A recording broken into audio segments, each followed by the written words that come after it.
Eva Sanjay Uvacha Evam Mukta Rishikesham Gudakesha Parantapa Nayotsaiti Govindam Ukpa Tushnim Babuvaha. Sanjaya said, having spoken thus, Arjuna, chastiser of enemies, told Krishna, Govinda, I shall not fight, and fell silent. So here, what does anybody remember what happened just before this verse? Just a quick setting the context.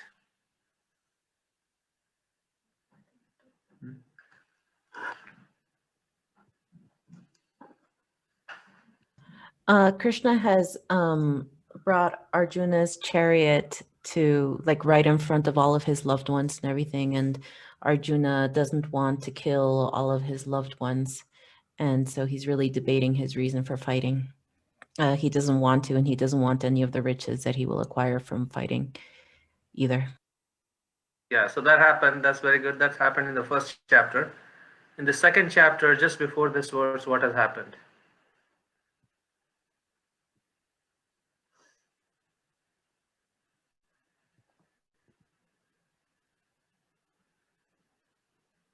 Let's go up. Yeah, go ahead. Arjuna expresses that he is confused. Arjuna expresses that he is confused. So yes, he does that in the beginning of the second chapter, and then what does he do after that? Let's go up. And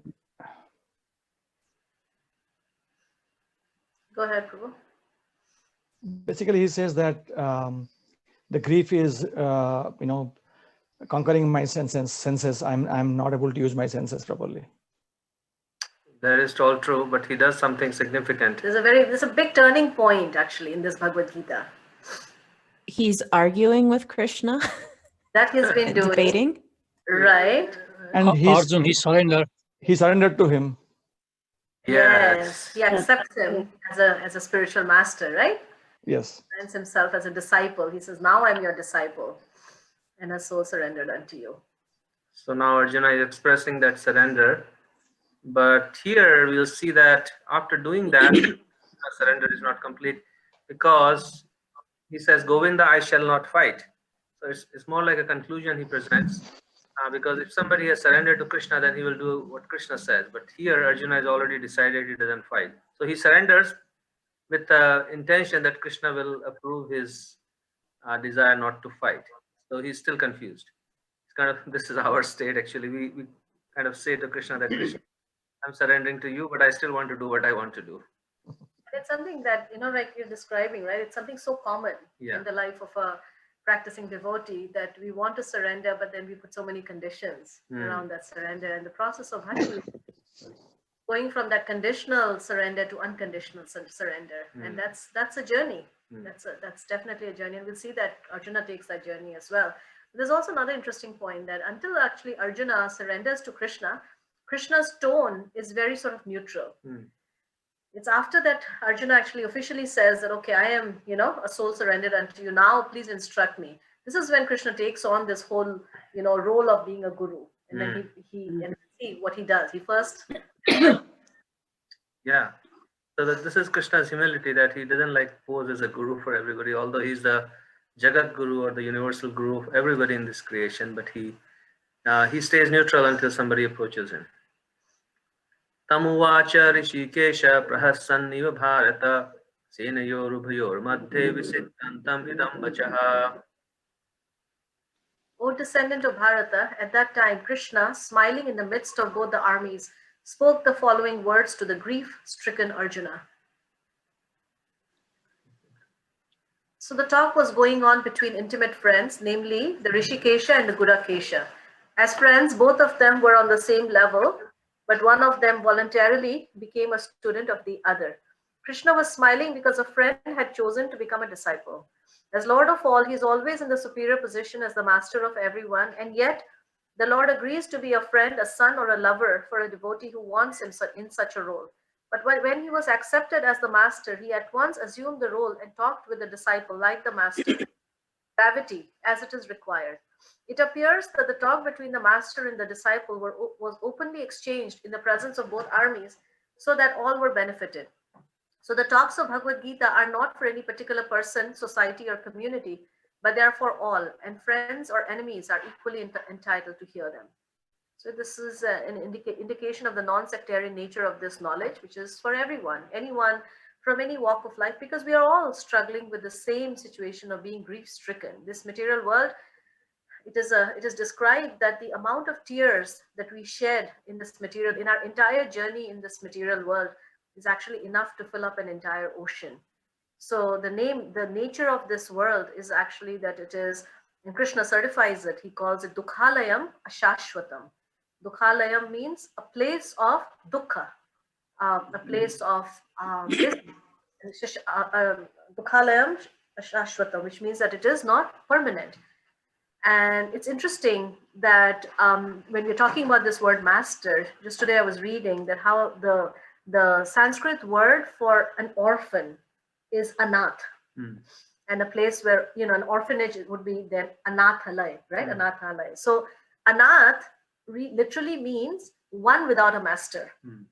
So it is such an amazing thing, right? That an orphan is really someone who doesn't have a master. So in the modern world right now, we have such a strong connotation with the word master. We don't like it. But here we're seeing that this is a relationship of dependence.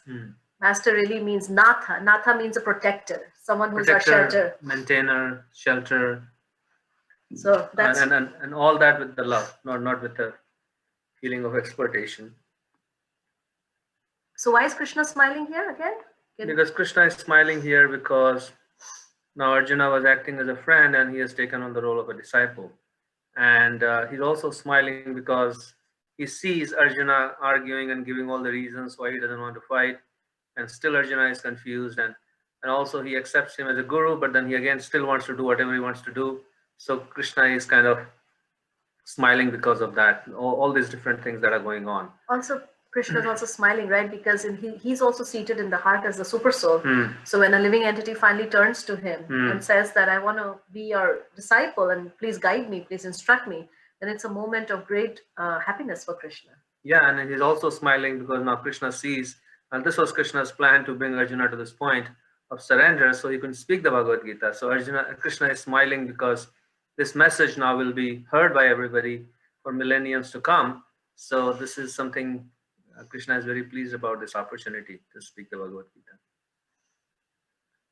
Gita. But first he's going to chastise Arjuna. Shri Bhagavanu Vacha Asochayananva Sochastam Pragyavadam Shabhasase Gatasun Agatasum Nanu Sochanti Panditaha. The Supreme Personality of Godhead said, while speaking learned words, you are mourning for what is not worthy of grief. Those who are wise lament neither for the living nor for the dead. So somebody can read the purport. Yeah, that would be nice.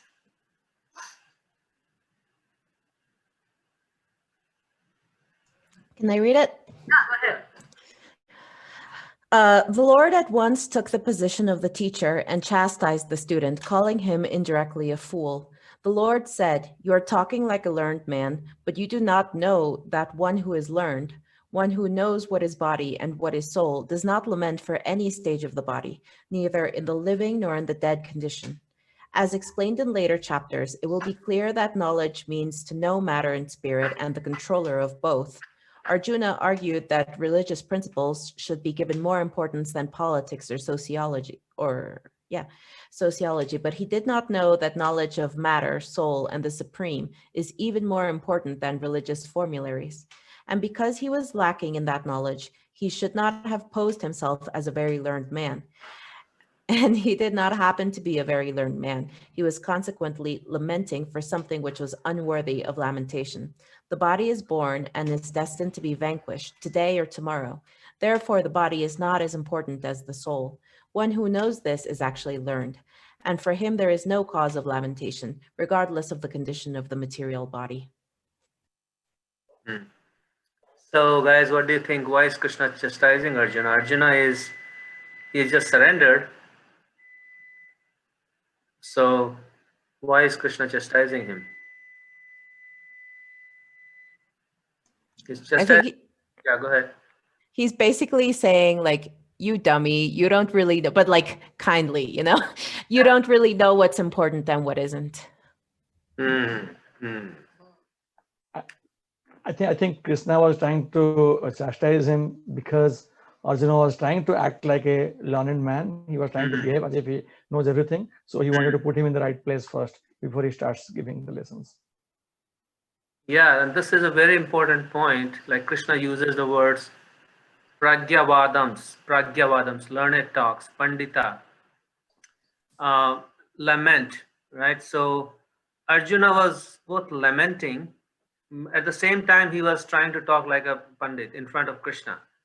And this is the situation of a conditioned soul, that when it comes to spiritual life, you'll see that if you go into any assembly and ask people about God or spiritual life, you'll see that everybody speaks like a very learned person, as if they have like full realization of what spirituality means, what God means, and how to live that life. So this is something that a conditioned soul has this misconception of who they are and who God is, and what is really the difference between body and soul. Nobody knows. Without knowing that, when we speak about any spiritual subject matter, it is just jibber jabber, and our priorities get mixed up. As Arjuna's priority was mixed up, he was giving more importance to religious formularies rather than what his duty should be based on the spiritual conception of who he was.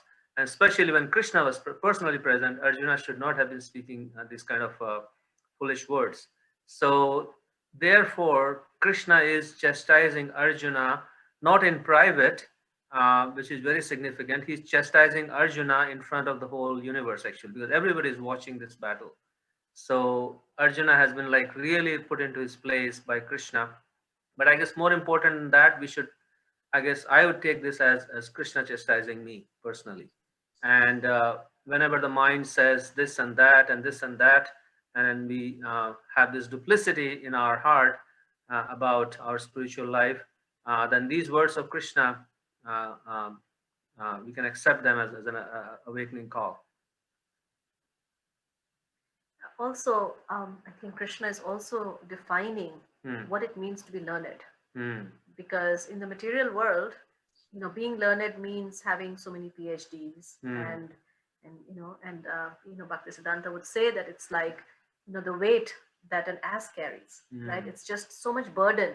We think we are so knowledgeable, but real knowledge means that you know what is matter and what is spirit, and who is the controller of both. Because without that, like one time Prabhupada was asked this question, how many windows there are in the Empire State Building. And Prabhupada said, I do not know how many drops of water there are in a mirage.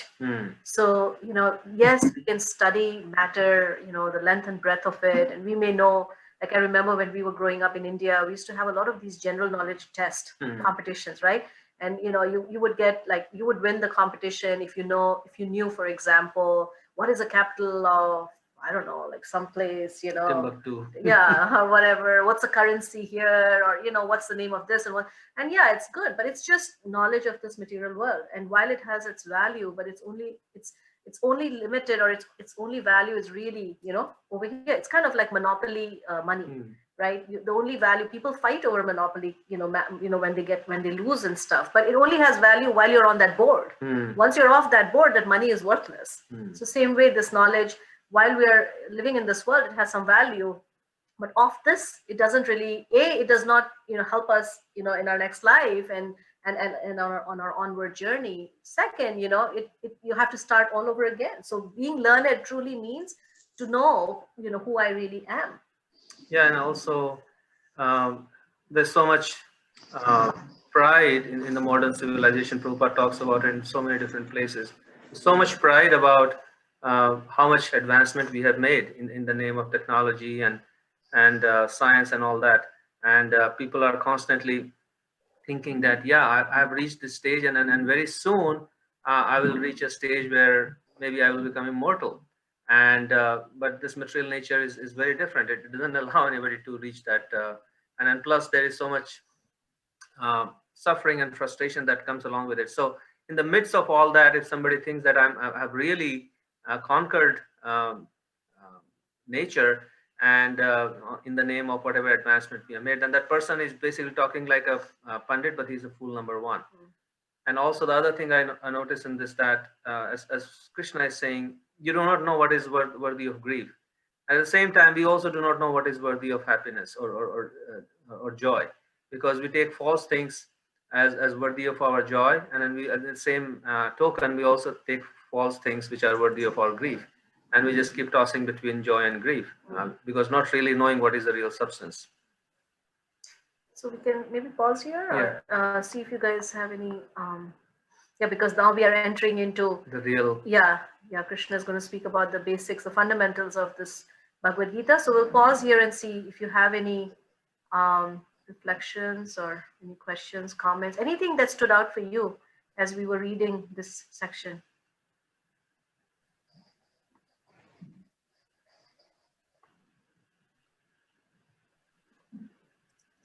I was just remembering how in earlier verses, Arjuna was taunting Krishna by calling him, "Oh, slayer of demons, oh this, oh bringer of enjoyment." And so that's also why Krishna goes like, "Hey," and he puts him in his place.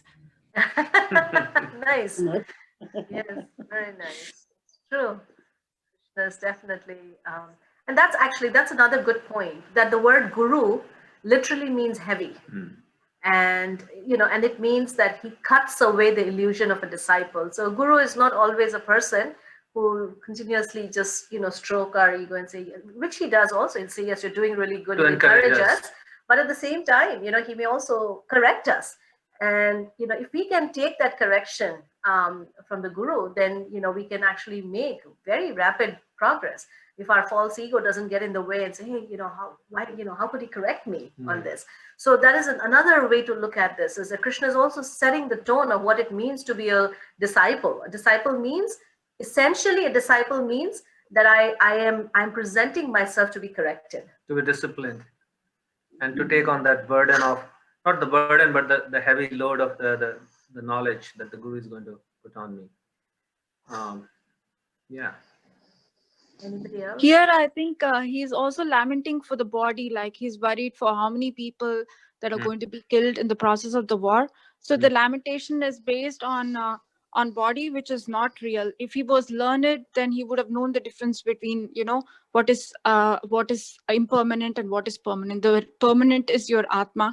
So he was lamenting about something that is temporary. So this is where Krishna calls his knowledge like almost like half-baked knowledge, like not the real knowledge. Thank you. I'd also like to call upon, the older people to see, because they've been reading this so many times. So Tarini Ganga, Shama Bhakti, if you guys, Shringar, anyone, Achyutarade, if any one of you, if you have any thoughts on this verse, Bhaktilata. Hare Krishna Mataji. So I really like the point where you mentioned the example of a Monopoly game where the money is fake and it's valid only when you are playing the game. After that, it has no value. But I was thinking it still has some value while playing the game. So the knowledge, that material knowledge that we have, it still has a value as long as we are in this material world. But if we are not attached and not limited to that knowledge alone, that's the key. So we have to think like this is only temporary, and I mean, this knowledge is not everlasting knowledge, and it is, that's what I understood. Like it is important, but if we give too much significance, that's the problem. Exactly. So while we are, living our life, we have to use, the resources, and we have to maintain ourselves. So yes, that knowledge is required for that. But beyond that, we have to, that's why we have to get to the real knowledge, which is the knowledge of the self. That's why Krishna calls it the king of all education. Right? Hare Krishna. Yeah, that kind of spoke to a point I was going to make. Because in the purport where it's talking about Arjuna was arguing those religious principles, and then Krishna is presenting the true knowledge, the knowledge of the soul, the knowledge of the supreme, and it just makes me think about if that knowledge was more focused on the world would be so much more, be much more clear. There wouldn't be so much confusion. You know, even when we talk about sickness, you know, bringing that spiritual knowledge into, you know, all of these fields, these doctorate fields, you know, would solve most of the problems, you know, that we're having, you know, where people are just like, I don't even have an answer. Well, here's your answer right here, you know. Yeah, it's a good point, you know. It's a very good point. Thank you. Thank you. So if there is, yeah, we can move on. Yeah. So this is where, from text 12 onwards, the real Bhagavad Gita begins. Anybody like to recite this verse so you get some practice?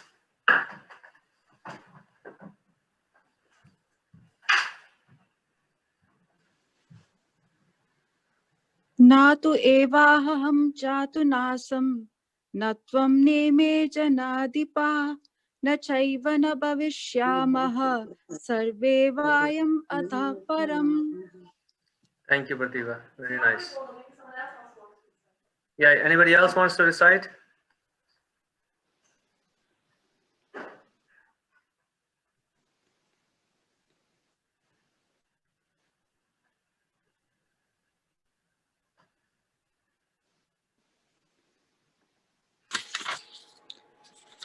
Never was there a time when I did not exist, nor you, nor all these kings, nor in the future shall any of us cease to be. Can somebody read the purport, like one paragraph at a time? Yes. Okay, I'll read. Go ahead. In Vedas, in Kathopanishad, as well as Svetasvatara Upanishad, it is said that Supreme Personality of Godhead is the maintainer of innumerable living entities in terms of their different situations according to individual work and reaction of work. The Supreme Personality of Godhead is also by his plenary portion alive in the heart of every living entity. Only saintly persons who can see within and without the same Supreme Lord can actually attain to perfect and eternal peace.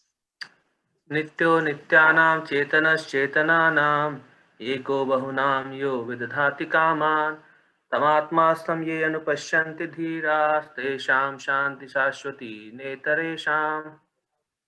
Somebody else can read the next paragraph. I will try. Go ahead. The same Vedic truth given to Arjun is given to all persons in the world who pose themselves as very learned, but faculty have but a poor fund of knowledge.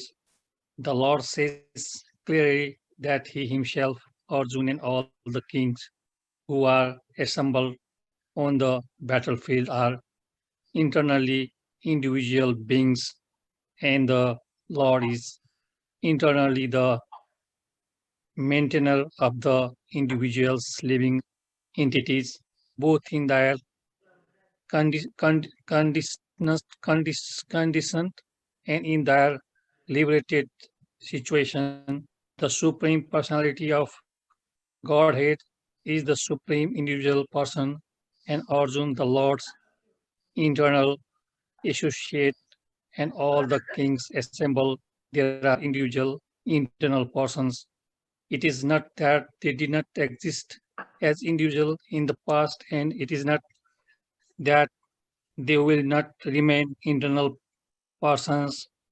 Their individuality exists in the past, and their individuality will continue in the future without interruption. Therefore, there is no cause for lamentation for anyone. Thank you, Ashwinji. So let's discuss this There's paragraph. one more paragraph. Please. Yeah, but this is an important paragraph. What are some of the important points from this? Because Krishna is laying down the foundation of who we are.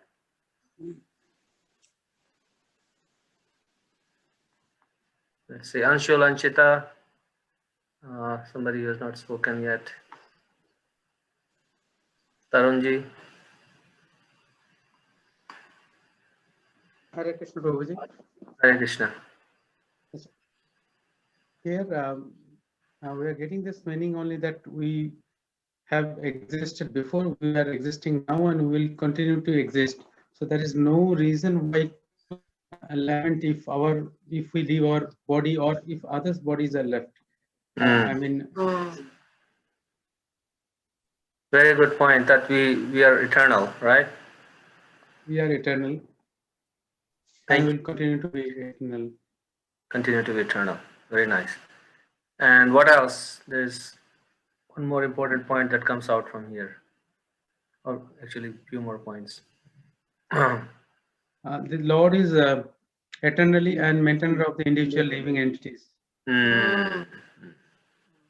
That's a very important point. We are submitted to ourselves to the Lord Krishna, so that is, we don't have to worry about our maintaining ourselves. One more point. Somebody else can spot another point. That Krishna is an individual person, and we are also individual people, and like it's not just that we're eternal, but that we're eternally individual. Very nice. Yeah, that's the sum and substance of this verse, that we are eternally individual. Eternally individual. And what does that mean? Eternally individual means? You're going to come up? Let's ask, why don't we churn this? Yeah, what does it mean? Yeah, I'm not going to answer that. I was just asking a question. Yeah. What does it mean to be eternally individual?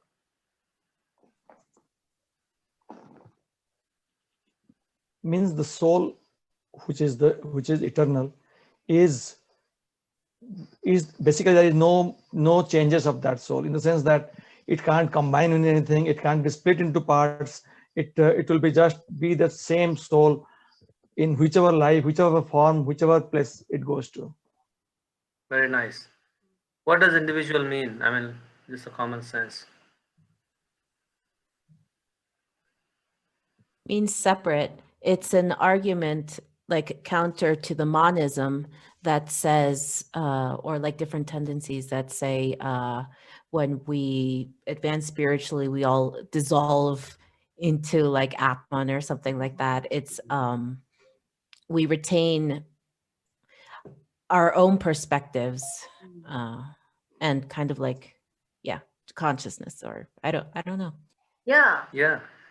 Very nicely. Yes, exactly. That we retain our own personhood. Personhood. That's the main thing. And then what does personhood include? Like, what would you call a person and what would you not call a person? Like, there are two things there. One is a person, one is... So how do you differentiate between a person and not a person? Consciousness, one who has their... he has that unique consciousness. Consciousness. What else? The sense of belonging. Yeah. Yeah, a sense of belonging. You're saying what comes with consciousness? Yeah. What comes with consciousness? What are we going to observe to say that, okay, this is a person? So a person who exists in the past and who will be continued in the future. Yes. That is the eternality. That is the eternality of the soul. But what does it mean to be a person? Having a form. Form. Form. Very nice. Okay. Form. What else? How I identify myself with my surroundings. A sense of identity, like. Sense of identity. Qualities. Yeah. Sense of identity. Yeah. Who I am. Who I am. Okay, that's nice. Or my ability to identify myself. Right? Who I am. And then ability to like show your qualities like love and affection and service. So that comes with an individuality. Yes. Very nice. So qualities. And there is one differences and separation. Differences. Very nice. That creates a variety. Differences. But see, the thing is that when we use the word differences in the material realm, then it has a negative connotation. In the material world, differences mean, it creates conflict. But in the differences in the spiritual realm, the differences actually augment the pleasure. So Prabhupada would say that variety is the pleasure of life.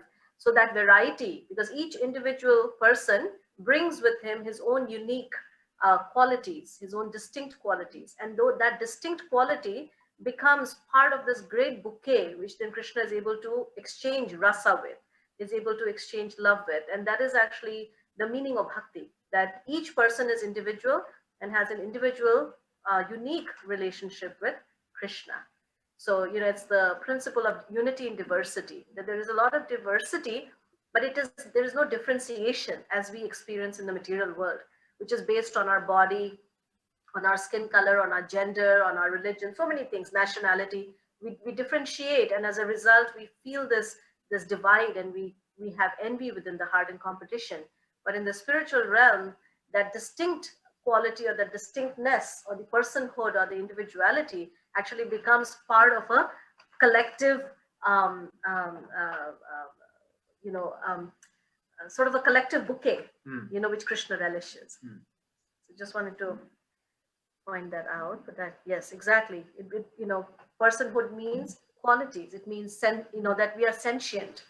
That means we have feelings. And we have desires. Prabhupada says that desire is the quality of the soul. Without desire, you'll be like a dull stone. So we can continue reading, because this is where I had a question. In the spiritual world, even a tree is supposed to have consciousness. I mean, that's what I mean. Every object are not necessarily been able to move. Or so are they considered in the same category as a person? Yes. Yeah, they are persons. I mean, our conception of tree here is very different from what a tree is in the spiritual world.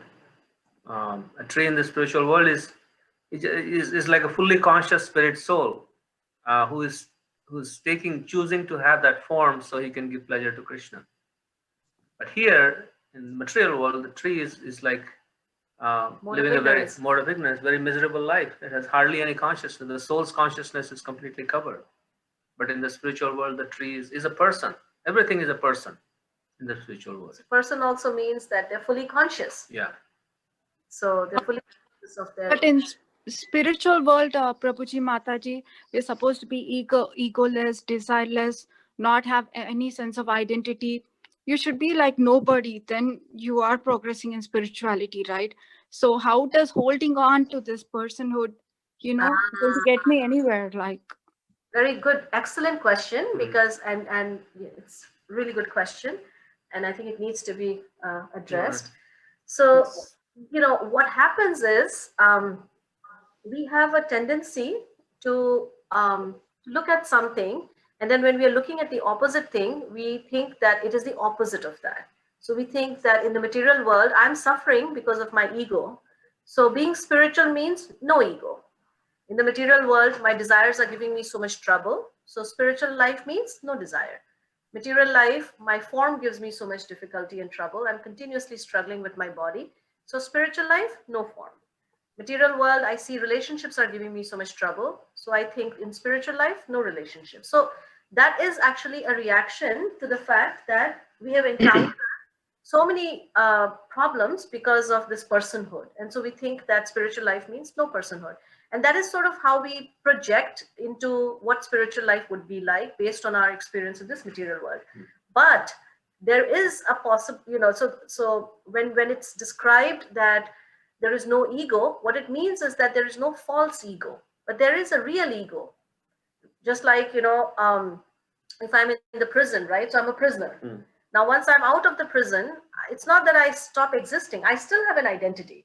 I'm no longer a prisoner. Now I'm a citizen of the state, and I have certain freedom, and I have certain responsibilities and certain duties.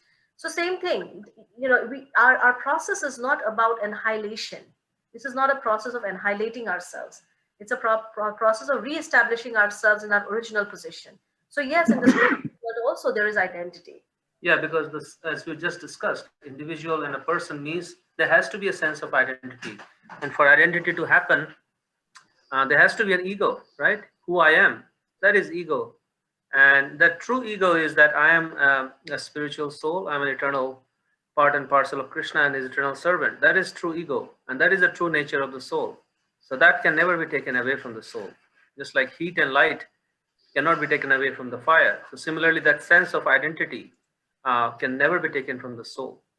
And what the Mayavadis will see, that how the Mayavadis, they try to actually falsely say, oh, ego is causing problem in this world, so let me get rid of the ego, let me get rid of the personhood, let me just merge into Brahman. That's what their attempt is.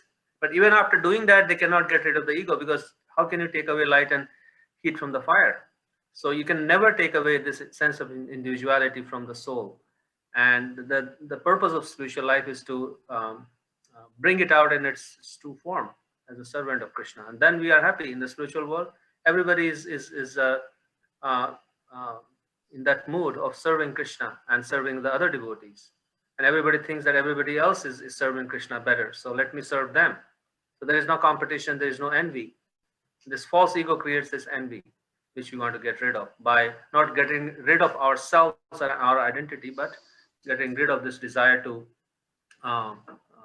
be separate from Krishna and better than everybody else. I don't know, Pratibha, would that help? Because it's a very important question that you asked. So it's if you still have any Yes, Mataji. Thank you so much. Okay. Can Yeah. I share a reflection? Yeah, go ahead, Delia. That if our advancement in spiritual life meant that eventually we would come to a point where we would be nothing, want nothing, feel nothing, like that doesn't sound like advancement. That sounds like a downgrade. Yep. And then the other thing is that, like, to kind of ground this too, I thought of this a while back, like looking at everybody in the webcams, and you can apply the same principle, you know, be like, I Delia will exist as an individual consciousness later.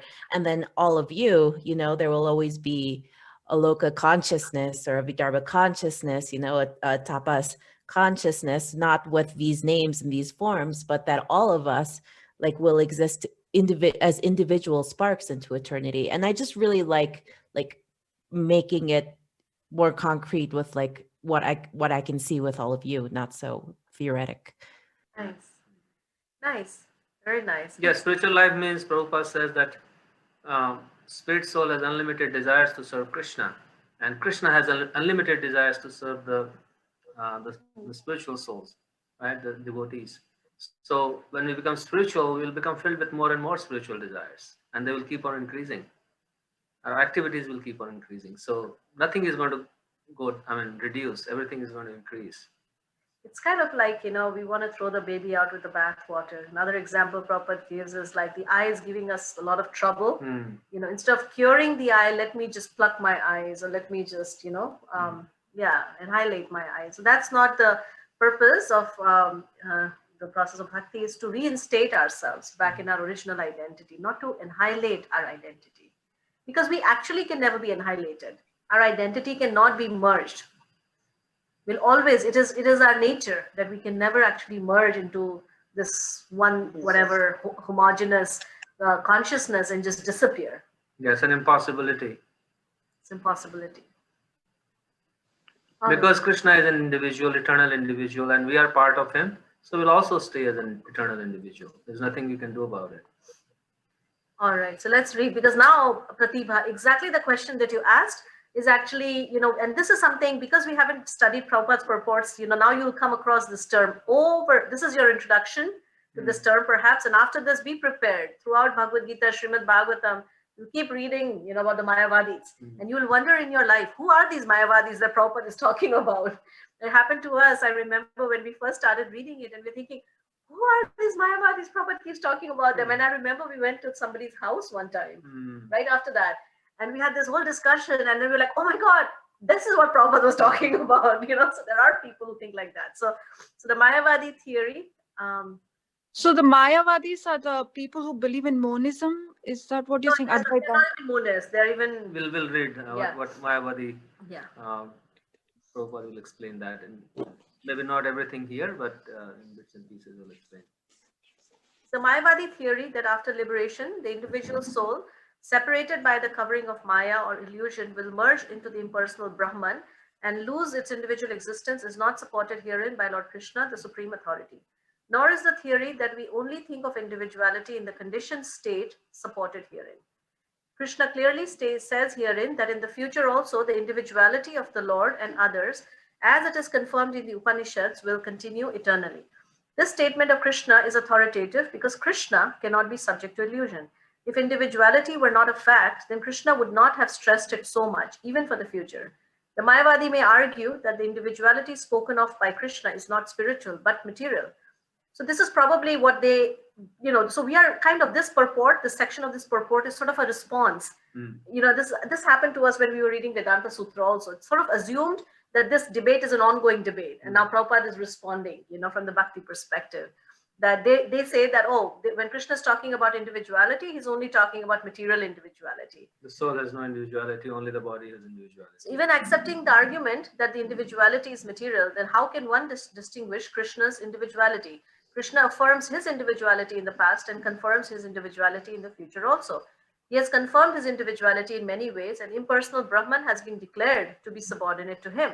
Krishna has maintained spiritual individuality all along.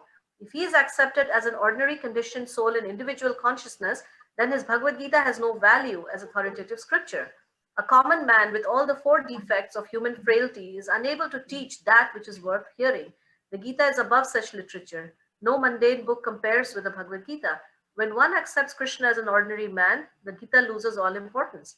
The Mayavadi argues that the plurality mentioned in this verse is conventional and that it refers to the body. But previous to this verse, such a bodily conception is already condemned. After condemning the bodily conception of the living entities, how was it possible for Krishna to place a conventional proposition on the body again? Therefore, individuality is maintained on spiritual grounds and is thus confirmed by great acharyas like Sri Ramanujacharya and others. It is clearly mentioned in many places in the Gita that this spiritual individuality is understood by those who are devotees of the Lord. Those who are envious of Krishna as the Supreme Personality of God have no bona fide access to the great literature. The non-devotee's approach to the teachings of the Gita is something like that of a bee licking on a bottle of honey. One cannot have a taste of honey unless one opens the bottle. Similarly, the mysticism of the Bhagavad Gita can be understood only by devotees and no one else can taste it, as it is stated in the 4th chapter of the book. Nor can the Gita be touched by persons who envy the very existence of the Lord. Therefore, the Mayavadi explanation of the Gita is the most misleading presentation of the whole truth. Lord Chaitanya has forbidden us to read commentations made by the Mayavadis and warns that one who takes to such an understanding of the Mayavadi philosophy loses all power to understand the real mystery of the Gita. If individuality refers to the empirical universe, then there is no need of teaching by the Lord. The plurality of the individual soul and the Lord is an eternal fact, and it is confirmed by the Vedas as mentioned above. It's a very strong retort, to a very strong existing school of thought that continues to exist. And in fact, we could say that this is actually the most common understanding, that one finds. Like, and then there are tinges of this Mayavadi conception that once you start understanding what this Mayavadi conception is, you'll find it everywhere. And it is in complete opposition to the principle of bhakti. And so we can explain how. Yeah, what Mayavadi philosophy basically means is that they believe that the ultimate truth is this impersonal Brahman, effulgence, and there is no supreme person or anything like that. Whatever is there is this formless, homogeneous pool of energy called Brahman. And whatever individuality that we see in conditioned souls, so like some like particles of this Brahman, somehow they come under the influence of Maya or illusion. They don't explain how that happens. But they say somehow some particles of this Brahman, they come under the influence of Maya and they separate from this Brahman. And when they do that, they basically appear in this material world as individuals like ourselves.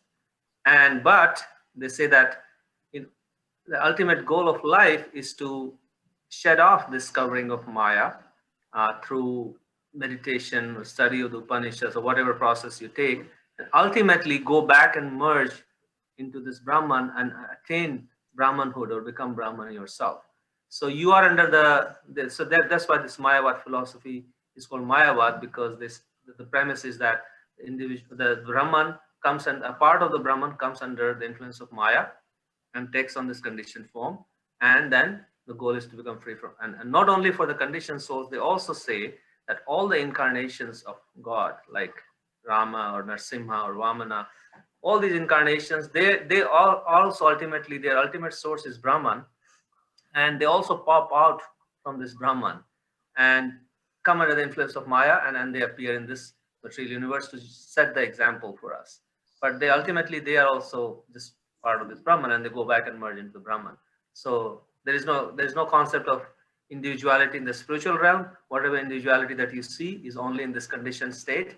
That's what they believe, and that's why Prabhupada is refuting that. And ultimately, the underlying principle there is that we are all God. That I am God, you are God, we're all God. And when Krishna and Lord Ramachandra and all these incarnations, when they appear, they're also just like us, coming under the influence of Maya. So when Lord Ramachandra is performing his pastimes, he's acting under the influence of this material energy. He's just a little bit better than us. He's just a little bit better than us.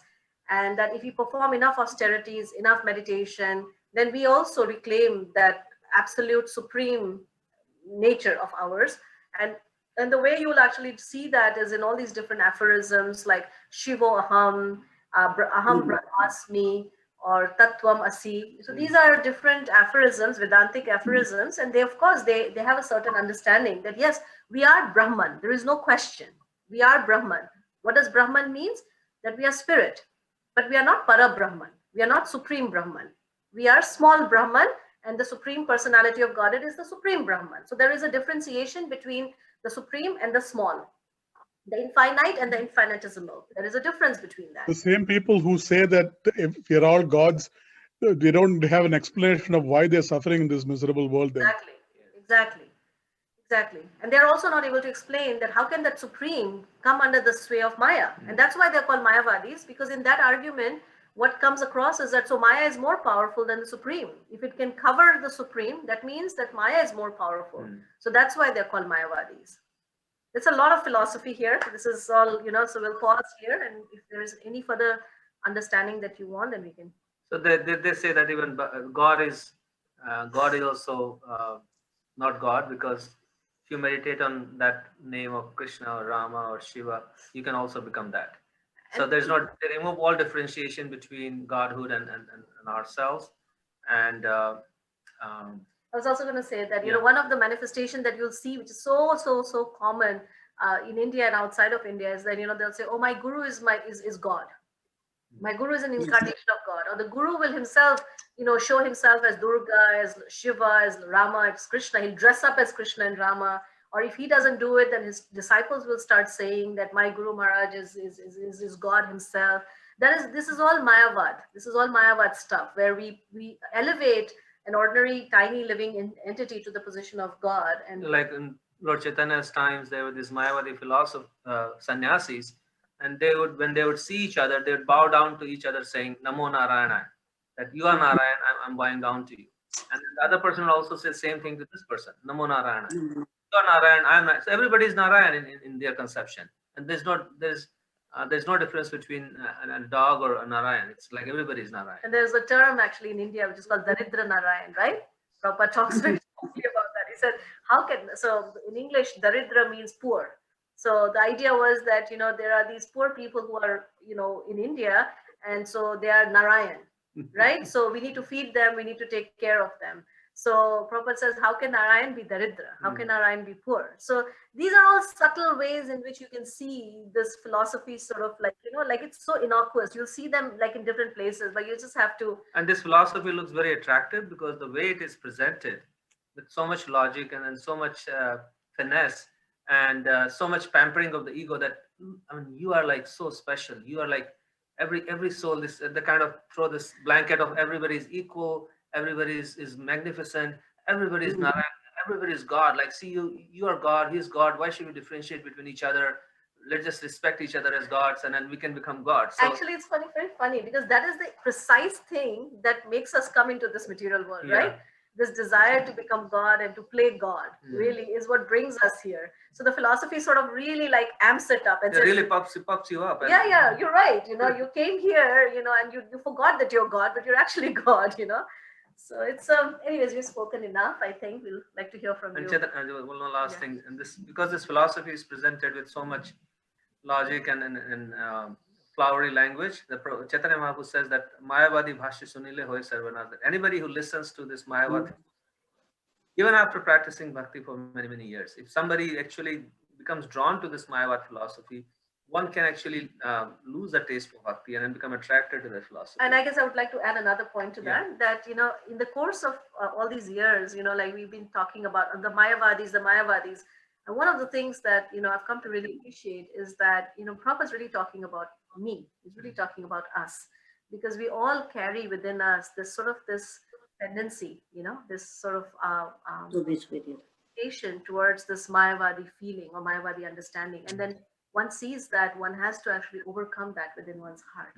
This desire to be God is so deeply embedded, this desire to be the enjoyer, controller, all of these things. And so that Mayavadi tendency, even though we may say there are a group of people, but rest assured that we will also deal with these tendencies within ourselves. Ultimately, it's stemming from our envy. So, anybody? मेरा एक question है, ये जो बार बार बोला जाता है कि God से एनवी करते हैं, तो गॉड से एनवी कौन करता है? मेरे समझ नहीं आ रही है बात. Very good. So I'll explain that. Repeat the question in English. She's asking that we keep talking about envy for God, but who envies God? What does it mean that we have an envy for God? I'll say I envy Krishna. This is the reason why I have no attraction for Krishna. This is the reason why when I'm chanting Krishna's names, my mind is going in 10,000 different places rather than being attracted towards Krishna. This is the reason why I don't like to do service for Krishna. This is the reason why I feel that I am so important that Krishna should do everything for me and arrange everything according to my desire rather than me doing anything for his desire.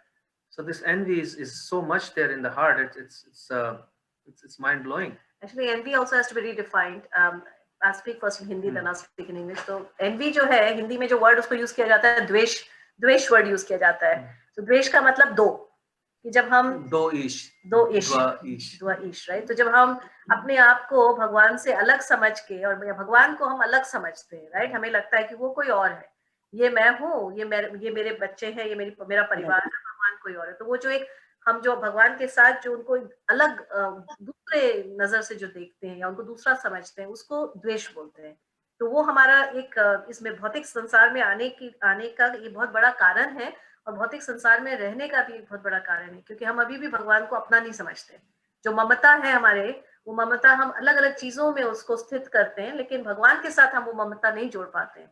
तो जो भक्ति का जो process है वो वही है कि उस ममता से हम भगवान के साथ जुड़े. और वो जो द्वेष की जो भावना है, द्वेष का मतलब मेरा, जैसे इंडिया में जैसे बोलते हैं ना, ये मेरा बच्चा है, ये किसी और का बच्चा है, राइट? तो वो द्वेष हुआ. तो वैसे ही भगवान के साथ भी हम उनको उस नजर से देखते हैं. So I guess another additional point to that was the word dvesha, which is the Sanskrit word for envy.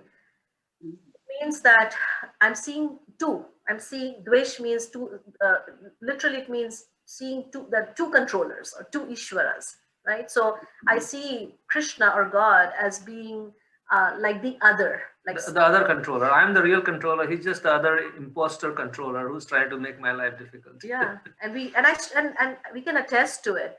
One of the hardest things in spiritual life, and this I speak as a again, not on the pulpit but in the trenches, really, is this acceptance of Krishna's will. It's so difficult, even though we want to surrender, but there are times when you'll come to this place and you say, okay, Krishna, like, why can't this work according to my will and my understanding and my control, right? So that desire for control is so strong within us, and to submit to Krishna's will is a process. So so that's what it means. That envy means it manifests. Again, envy is a big word. It has many different connotations, but in essence, it means that I don't accept Krishna as my as the soul of my soul. Hare Krishna, Prabhuji, Mataji. Yeah. I have a question. Yes. The person born in Brahman Kul and do all sinful things is considered to be a Brahman, or? No. Birth is not a criteria.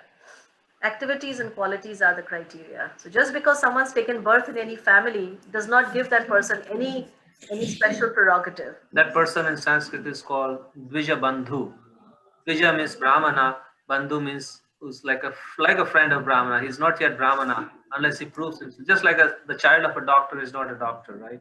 They have to take the education and prove themselves to be a doctor. So similarly, a person born in Brahmana family, whether they do good things or they do bad things, it doesn't really matter. They're still not a Brahman unless they have the qualities of the Brahman, the activities of a Brahman. Anshul had a question, but before that, I'll just Thank you. how could we be envious of him? We are all still like Arjuna, thinking we know best. He's a perfect example of all of us. Yes, very nice, Delia. Pratibha, I hope that answered your question.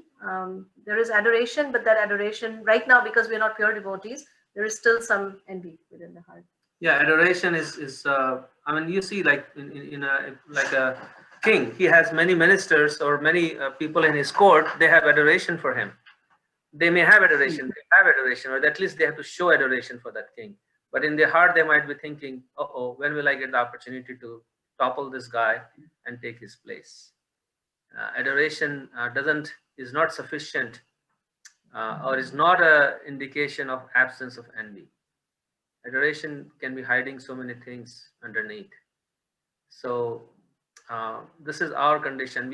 It's so hard to understand that we can have envy for God.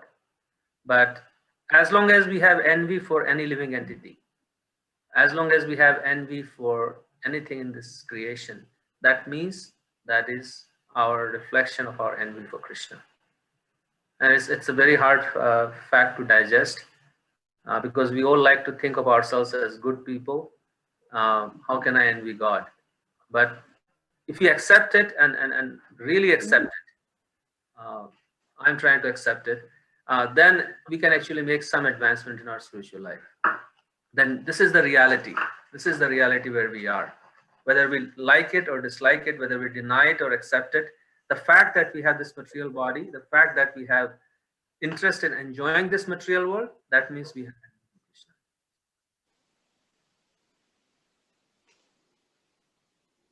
Krishna. Pratibha, does that help at all? Or it's perfectly okay. Yes, Mataji, thank you. Yes, Anshul, go ahead. Last question.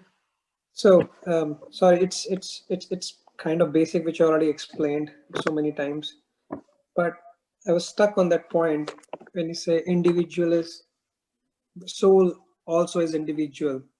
So I'm trying to understand more, like, so my soul is different from your soul, but so I had an impression that this, if the soul is the soul is same, like the soul has same qualities, but this is our body and mind, which behaves in the three modes of nature, which actually make it behave differently under this materialistic thing.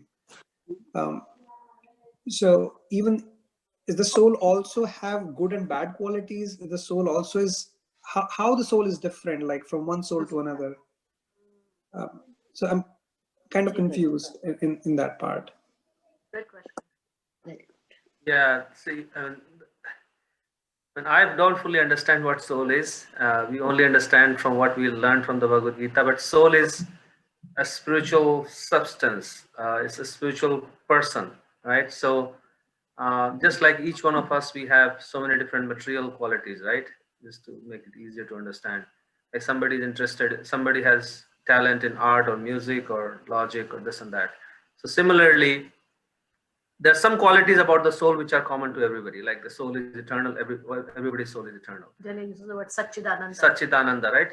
We are made of Sat, Chit and Ananda. So every soul has that. So there's some things which are common, but then every soul has different talents. And we can see even in this material world, when we start practicing devotional service, different devotees have different inclinations to serve Krishna. Somebody is very good in garland making, or they really like garland making. Somebody doesn't like garland making at all. They like decorating the deities. Somebody doesn't like that aspect, but they like something else. And that this is how every soul has this unique ability to please Krishna, and then Krishna allows that because that creates the variety. So there are certain qualities of the soul which are different between the souls. There are certain qualities which are the same. Okay. And follow-up question. Sorry, I know it's getting late. So how much soul has control over what we do in our daily life? And you explained us in karma chapter as well, like So you have soul, consciousness, then mind and everything. So if I have soul, that's why I'm person, right? I'm alive because of the soul. In everything what I do, how much soul controls that? I mean, soul is just watching and experiencing, or does it have a say and control what I'm doing? And the reason why I asked this question, because I was reading Bhagavad Gita today in the morning, and I think 13th or 14th chapter, Krishna was explaining that the demons, the demonized qualities and all, and how he put soul based on what he did, like the body did, and put in the womb of the next mother based on the past karma. So I was trying to understand why soul is getting punished and how much soul is actually controlling me in my day-to-day life. So it's a very broad, very big question, and maybe we'll touch upon it and then take it on more seriously next week on Wednesday. But essentially, the soul is the original. The soul's desire is what's driving everything. But in the conditioned state, the soul is kind of given the power of attorney to the mind, right? So the soul has sort of handed over its freedom and its choices and its desires to the mind, and it's saying, I trust you. You are me. I'm just going to go with what you want. And so the mind sort of is driving everything, but that power that the mind has is actually coming originally from the soul. And that's why we think that whatever the mind thinks, we think that I am thinking it. It's okay. So we don't even know who is thinking. And so that's why when we start the process of bhakti, one of the first things that we actually come face to face with is our mind. And we realize, oh, my mind, oh, I'm not my mind. Oh, actually my mind has thoughts that I can sort of, oh, so when I'm chanting, what am I doing? I'm actually trying to bring my thoughts. I'm trying to bring my mind back to Krishna. So that is the first time that a living entity actually starts to reclaim, the soul actually starts to reclaim its original power, because ultimately the soul is all powerful, because in that whole sequence, there's senses, there is the mind, there's intelligence, there's a false sequence, there's a soul. The soul is, is in charge, but he has handed that charge over to the mind. So the process of bhakti means reclaiming that. So in the conditioned state, the soul has sort of in a dormant sleeping condition, doesn't have that much freedom. That picture you showed us, that the five horses is driven by mind and soul is sitting behind. Yes. Consciousness. The more we become aware of our spirituality and the more we engage. So like certain activities during the day when we are doing in that consciousness, then the soul is in control. But then then through the day, the mind sometimes will take control, right? And then the mind will make us do things that the soul is kind of, okay, I don't care, you do whatever you want to do. And so this tug of war continues throughout the day. And as we become more and more spiritual, then the mind doesn't have much leeway. The mind basically follows the soul. Right now, our soul follows the mind, pretty much. But like, for example, when we are chanting, you can see this tug of war when we are chanting. That's the classic situation where you can see that who is in control. Right? Sometimes the mind is just thinking about this and this and this and this and this. That the mind is control. And then you bring the control back to yourself. No, I want to focus on Krishna. And then you start focusing on Krishna. That point, soul is in control. Thank you. Hare Krishna. Hey, Hare Krishna, Daryl. Just going back to the Mayavadi theory. That whole subject matter was very interesting for me and Ashley, because this was something that we kind of zoomed in on when we were doing our presentation. And just like how you guys were talking about how certain people would greet each other and kind of view themselves as God. When we were growing up and just through our spiritually, on our walk, we encountered several different traditions that people were following that didn't really come from anywhere. And we came across the exact same thing where people referred to themselves as that. They would say peace, God, and this was found a lot in what we call here called the conscious community.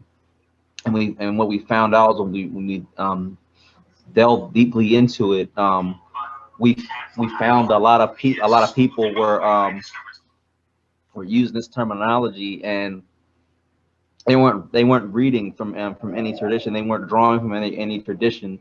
They were reading from other impersonalists who wrote books, and they were pulling from these sources, and they weren't pulling from any religious or spiritual center.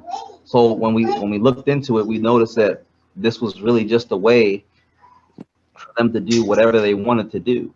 You know, this was really a way for them to appease their desires in a backwards way, and mask it with that they were teaching spirituality, or you know, they were highly spiritual, and everybody else was kind of, you know, sitting lower than them, and kind of holding, you know, knowledge over people's heads. You know, with there are some things that that of course, you know, they drew from that were true, but the basis of what they were teaching came from that exact same terminology, and you know, saying peace, God, you know, peace to you, or you are God and I'm God too, or you are there's other ones, there's other traditions. This when people are saying, when they're referring to each other, they say you're Christ and I'm Christ too, or you're Christ, or I'm Christ conscious too. You know, while there is you know, how we talk about here, while we say Krishna consciousness, you know, while there is truth, you know, truth to it, you know, people have taken it to another level that has nothing to do with any of the traditions, which is it's sad, you know, because you know, there's been instances where, you know, people might look up to these people, or they might hold these people in high regard, only to find out that they don't have a guru, they don't have a teacher, they don't have any center or any base. No, thank you, Daryl. That's a beautiful point that you made, and then I'm kind of very surprised. I mean, it's not surprising to see that this Mayavad philosophy is not just in the Vedic tradition, but it's in all traditions. And as you're saying, how this gives them a license to enjoy, actually, and that's what Mayavadis they end up doing. You'll see they all deform into this whole philosophy. Basically, is deforms into like unrestricted, because if there is no God, all of us are God, then I can do whatever I want. Who's watching over me? And I'm free to do because I'm God. You are God. So let's help each other in our enjoyment. Let's not be an obstacle. And then we feel good, and then just do whatever we want. So this is like the underlying premise of this Mayavad philosophy. Is let's just not, and then people are really attracted to it, because now they don't have to submit to anybody. And that's why Mayavad philosophy is becoming very rampant in different forms in all traditions. This is becoming very rampant, and that's why Prabhupada's guru, Bhaktisiddhanta Saraswati Thakur, he was really he worked very hard to uproot this Mayavad philosophy, and he empowered Prabhupada to bring out the fallacies of this Mayavad philosophy. So therefore, you will see that Prabhupada spends a lot of time in every purport, pretty much every purport, he will bring out this Mayavad philosophy and how to defeat, and what are the fallacies of this philosophy. We have to really understand it, because that's how we can, not to judge anybody else, but to find that Mayavad philosophy in our own heart, and uproot it from our own hearts. So thank you all. I think it's already late, 8:50, so I don't want to hold you guys any longer. Thank you for the wonderful discussion, and we'll see you Wednesday. Hare Krishna. Hare Krishna. Hare Krishna. Hare Krishna. Hare Krishna, Prabhuji. Hare Krishna, Prabhu. Hare Krishna, everybody.